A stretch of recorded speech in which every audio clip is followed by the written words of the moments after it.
In the beginning, there was nothing but the breath of God hovering over a formless void. Darkness covered the deep, yet within it, purpose waited like a song yet to be sung. And then, with a voice that split silence into beauty, God said, "Let there be light," and light obeyed. Creation unraveled like poetry. Skies stretched wide. Oceans danced beneath moonlight, and the stars, they scattered like sparks from the fingertips of a creator in love with detail. But amidst all this wonder, there was still something missing, something more personal, something that bore his image. So from the dust of the earth, God formed man, not from stone, not turned from lightning. From dust, humble, breakable, dependent dust, and with divine intimacy he breathed into his nostrils the breath of life. Adam's chest rose. His eyes opened. He wasn't just alive, he was aware. And he walked with God in the garden.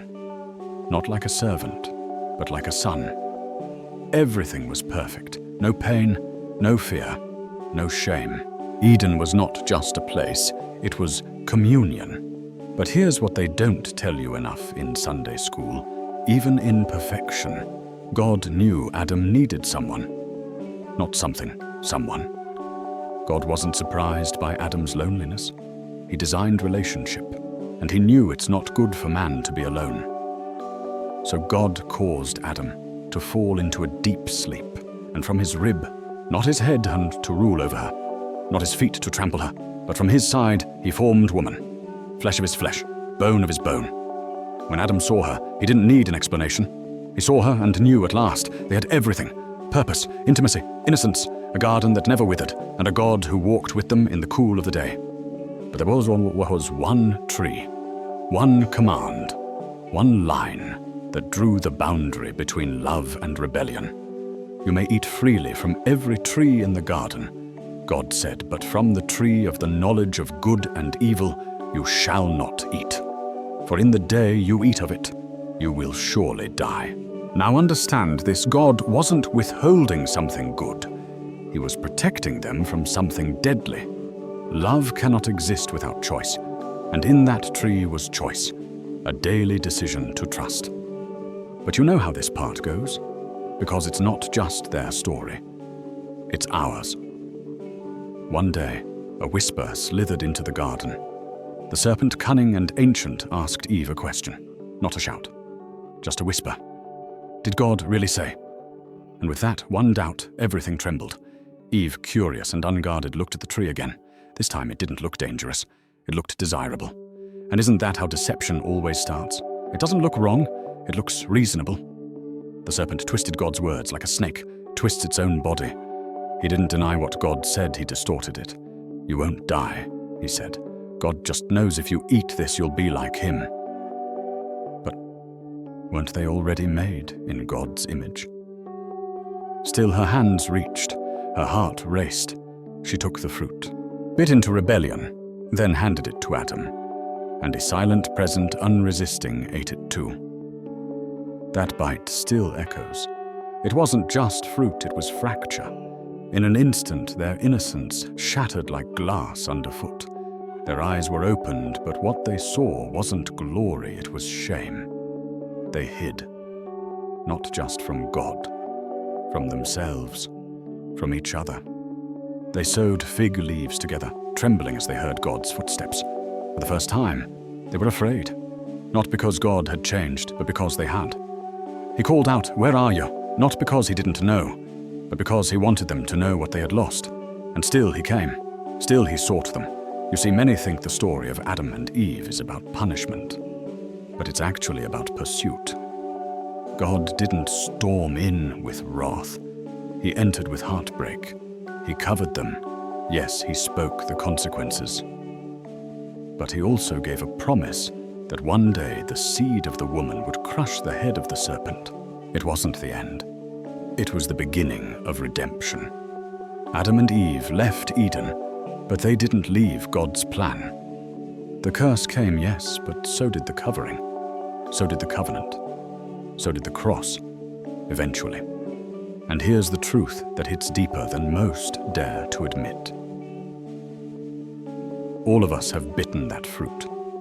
All of us have run. All of us know what it's like to hide behind fig leaves. But God still calls, "Where are you?" He still seeks, still covers, still redeems. But with every choice comes consequence. The bite was brief, but the wait was eternal. God, in his justice, could not ignore what happened. Sin had entered not just into their hands, but into creation itself. It twisted the soil, it infected the air. It wasn't just Adam and Eve who fell. The whole world groaned with them. To the woman, God said, "In pain you will bring forth children." To the man, "By the sweat of your brow you'll eat bread. Thorns and thistles will rise up from the ground. And to both from dust you came, and to dust you shall return." But even in that moment when everything broke, God didn't walk away. He didn't curse Adam and Eve. He cursed the serpent. He cursed the ground. But to the man and woman, he gave a covering. They tried fig leaves. He gave them skins. Blood was shed, not to punish, but to foreshadow. It was the first sacrifice, the first glimpse of mercy wrapped in cost. The pain of leaving Eden. As they stood at the gates of Eden, can you imagine the silence, the ache, the confusion in their hearts? They had walked with God, and now were walking away. Not because God hated them, but because he loved them too much to let them stay broken forever. Sometimes love looks like loss. Sometimes mercy feels like banishment. But hear this, God placed an angel with a flaming sword at the entrance, not to punish them, but to protect the way back to the tree of life. If they had eaten from it in sin, they would have lived forever. Broken. That's not what love wants. God wasn't locking them out. He was locking sin in. He was beginning a rescue mission. From the dust, a father's heart still beats. The Bible doesn't tell us how long Adam and Eve stood there outside Eden. But I imagine Adam holding Eve, Eve crying into his chest, silence between them heavier than words. And yet, life went on. They made a home outside paradise. They worked the cursed ground. They bore children, Cain, Abel, Seth. They lived. They wept. They worshipped. They told stories of the garden to sons who never saw it. They still prayed, still believed, still hoped. And that alone tells us something profound. Even after we fall, faith is still possible. Even outside the garden, God can still meet us. Legacy born in loss. Their son Abel offered a pleasing sacrifice. Cain did not. And jealousy turned to murder. One generation out of Eden, and already the ground drank innocent blood. This is what sin does. It multiplies. But look deeper. Even then, God didn't abandon the broken. He marked Cain not to curse him, but to protect him. Because even in wrath, his mercy breathes. And then came Seth, and then Enosh, and then generations. And do you know what Scripture says? Then men began to call upon the name of the Lord. Redemption didn't end with exile. It began in it. Whispers of a promise. Throughout the centuries, the story of that one bite echoed through every covenant, every prophet, every altar drenched in blood. But so did the promise. One day the seed of the woman will crush the head of the serpent. That seed wasn't forgotten. It lived through generations. It lived through Noah's obedience, Abraham's covenant, David's throne, the cries of exiles and the hope of prophets. And one night, under a silent sky in Bethlehem, that promise cried from a manger. But we're not there yet. Because Adam and Eve, real people, not symbols, had to live with their choices, but they also had to live with their hope. Why this story still matters. Maybe you're wondering why this story matters now. Why talk about a garden, a serpent, a tree, and a fall that feels so far from modern life? Because every one of us has stood by a tree. Every one of us has heard the whisper. Did God really say, "Is this really wrong? Will it really hurt?" And we've bitten, in pride, in pain, in fear, and we've hidden behind busyness, behind sarcasm, behind religion. But God still walks into the garden of our hearts and whispers, "Where are you, one?" God doesn't ask questions to get information. He asks to start restoration. You are not too far. No, not too broken. Not too late. Because even in your worst moment, the seed is still growing. And the serpent still fears what's coming. 2 trees, 2 choices. In the garden, and the first Adam stood by a tree and chose rebellion. In Gethsemane, the second Adam knelt by another tree, the cross, and chose surrender. Jesus, the one promised in Eden, the seed of the woman, born not of man, but of God, fully human, fully divine. He came not to patch what was broken, but to reverse the curse entirely. And he didn't arrive with a sword. He arrived with scars waiting to happen. From the moment of his birth, the enemy trembled, because the serpent that whispered to Eve now heard footsteps again, this time, not in a garden, but through Galilean streets. And these footsteps wouldn't hide in shame. They would crush him in glory.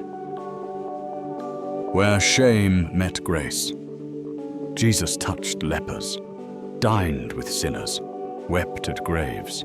He didn't avoid brokenness, he walked straight into it. Because sin didn't scare him, shame didn't repel him, rejection didn't weaken him.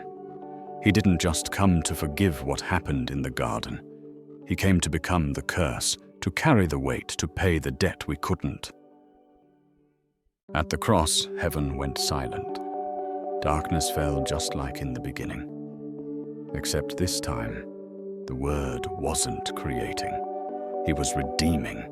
And just as Adam stood by Eve when she bit the fruit, Jesus stood in our place when we drank in sin. Only this time, the outcome wasn't exile. It was invitation. From the garden to the grave to glory, they pierced his hands, the same hands that formed Adam. They mocked him with thorns, the same ground Adam was cursed to toil. They laid him in a tomb, a reminder of from dust you came. But 3 days later, dust became divine again. He rose, not as a spirit, not as a metaphor. He walked out of death like it was borrowed, because it was. He reversed Eden. Where Adam said yes to self, Jesus said yes to sacrifice. Where Eve reached for the fruit, Jesus reached for the nails. Where shame began, now grace reigns. You are still being written into the story. And now this story, this ancient, sacred, scandalous story, is not just theology. It's testimony. Yours, mine, ours. Because every day we're still standing by trees, still choosing between pride and surrender, still tempted to hide when we fail, still wondering, can God still want me after all this? And the answer every single time is yes. Because the cross didn't make you a project, it made you a child who no longer hides in the shadows of fig leaves, but stands clothed in righteousness. This gospel doesn't expire. Maybe you think it's too late, that you've eaten too much fruit, that you've lived too far outside Eden to ever return. But that's the miracle. Eden isn't behind you anymore.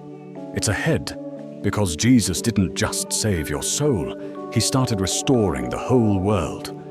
And one day, Revelation says we'll walk again in a garden, a new Eden, with a tree not of knowledge but of life. And there will be no more curse, no more tears, no more shame, because the story doesn't end in exile. It ends in restoration. The call today, don't just believe, come home. So what does all this mean for you? Today, it means you don't have to be perfect to walk with God. You don't need a garden. You need grace. You don't need religion. You need resurrection. You don't need to hide. You need to come home. The same God who walked in Eden, who wept at Gethsemane, who broke the tomb wide open, he is walking toward you now, not with accusation, but with open arms. He's not asking for your performance, he's asking for your surrender. So if you're still wearing fig leaves, drop them. If you're still hiding behind shame, step into the light. If you're still wondering if there's more, there is. If you're still aching for Eden, so is he. And he made a way back. Not by shortcuts, by sacrifice, by a cross, by a savior. You were never too broken. You were never too late. And it was never about your perfection, only his. This is not mythology. This is not metaphor. This is the truest story ever told, and it's still being written, right now, in you. So when you hear him whisper, "Where are you?" don't run. Don't explain.